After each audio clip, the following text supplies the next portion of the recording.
Hi, followers of the Public Library channel.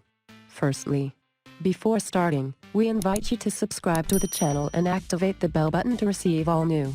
Also, don't forget to like the video. An air traffic controller isn't that person on the ground who's standing in front of your airplane waving their hands around. That's an aircraft marshaller. These specialists assist pilots in stopping, turning, and shutting the engines down. Air traffic controllers are responsible for the safe plane movement in the air, and this profession's bound to have some exciting secrets. Air traffic controllers speak not only English, the language of the skies, but also aviation English. It consists of about 300 words and is a combination of good old English and professional jargon. This language was invented to prevent air controllers and pilots from mishearing each other in their job. Even tiny miscommunication can lead to disastrous consequences. Unfortunately, not all air traffic controllers have a stunning office view. It's hard not to notice control towers. They are the first thing to catch your eye at any airport. But those controllers who work in tall glass towers are only in charge of the airport and the airspace right above. The rest of the airspace is controlled by professionals who are very likely to stay in dark rooms without windows. Plus, they can be miles away from the airports or sky sectors they monitor. When you're flying, more than a dozen air traffic controllers take part in delivering you to your destination safely. It may seem that there's a lot of space in the sky, but it's just an illusion. Like a honeycomb, it's divided into sections, each with its own highways and crossroads. All sections have different sizes, depending on the number of these crossroads and the length of the highways. The bigger a section is, the more controllers are needed. So, let's see, the tower controllers lead your plane from the gate to the runway and then get it airborne. 5 miles later, your aircraft becomes a responsibility of the approach controllers. They handle airplanes during their climb and descent. When the jet reaches a height of 18,000 feet, the route center controllers take the reins. These specialists use radars to guide the planes flying at cruising altitudes. After that, right before the descent, the approach controllers take over again. It's not uncommon for air traffic controllers to see unidentified flying objects. It mostly happens at night. That's when controllers usually spot blinking lights that aren't coming from airplanes. But don't rush to blame UFOs. Air traffic radars are so sensitive that they can easily pick up flocks of birds, big clouds, or even massive trucks on the ground. Or flying saucers, hey. Even though air traffic controllers have special equipment, all of them have to be trained in meteorology. If the machines fail, they'll have to figure out the wind speed and direction with the help of a wind indicator. And to find out how good or bad the visibility is, controllers look at specific landmarks, neighboring buildings, water and cell towers. Most air controllers find it exhausting to handle pilots with difficult accents. Yep, everyone whose job is to fly a plane is supposed to speak English fluently. It's the official aviation language, after all. And still, communication problems with non-native speakers do exist. When talking to a pilot with a heavy accent, a controller tries to speak very slowly, pronounce all the words distinctly, and avoid route changes by all means. Airport tower controllers don't spend all their time staring at the radar screens. Half of the time, they have to rely on their eyes. Some specialists confess they can deal with more traffic when they see what's happening directly in front of them. Ever had a delay due to bad weather? One of the reasons could be air traffic controllers being unable to see the airspace clearly.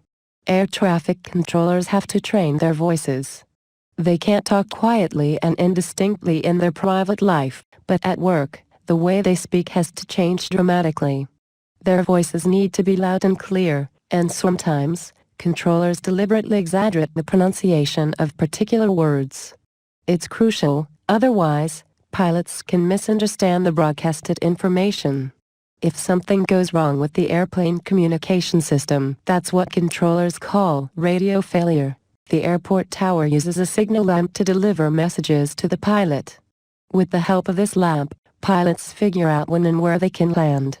All of them know where they need to look to get light directions from the controllers and what different colors mean. For example, if a pilot sees a green ray of light, they know they can land. If there are some obstacles on the runway, traffic controllers change the signal to flashing red light, and the pilot realizes that landing is dangerous. Air traffic controllers aren't going to be replaced by robots anytime soon. They do use a lot of machines and automated systems in their work. Radars do help to get passengers from point A to point B, but all this equipment wouldn't last without human specialists who make sure it doesn't malfunction. Air traffic controllers often use binoculars. Even though there are tons of advanced observation tools at hand, this seemingly outdated object is as useful as decades ago. Controllers use binoculars to look for different airspace invaders, like drones or flocks of birds. Plus, this tool can come in handy to pinpoint objects on runways and spot planes and vehicles. There are a lot of myths about this profession. For example, you might have seen an action movie or two where air traffic controllers talked an aircraft down to a safe landing. It can happen in real life, but such cases are extremely rare. They mostly occur with small planes, flown by pilots who are used to relying on their vision. In bad weather, when the visibility is low, such pilots can lose control over the situation, and air traffic controllers have to assist them in landing the plane. But with large commercial airplanes, the pilot is the final authority. They are responsible for flying the aircraft and passengers' safety. Most of the time, air traffic controllers are either bored out of their minds, especially during tedious and monotonous night shifts, or stressed out. They tend to miss family gatherings and birthdays and often have to work on weekends and holidays. What's more, controllers must stay completely concentrated on the task at hand because a critical situation can come up at any moment. An air traffic controller never knows what a curve every new shift is going to throw them. This unpredictability can keep a person rather tense, especially during bad weather or busy traffic. That's why air traffic controllers have to take regular breaks to relax. All airlines have their own rules, but it's usually a break of 20 to 40 minutes every 60 to 90 minutes. Another misconception many people believe in is frequent near misses happening because air traffic controllers are exhausted and stressed out. Mistakes do happen, but they aren't nearly as numerous as you can imagine. Controllers are super attentive to vertical and horizontal distances between planes, aka separation distances, and make sure aircraft stick to their routes. And finally, you have to fit very strict requirements if you want to become an air traffic controller. They can do without perfect vision, lightning-fast reactions, and a sharp mind. You also have to be able to think clearly and make the right decisions under pressure. Finally, thank you for your kind attention. Don't forget to like the video and subscribe to the channel.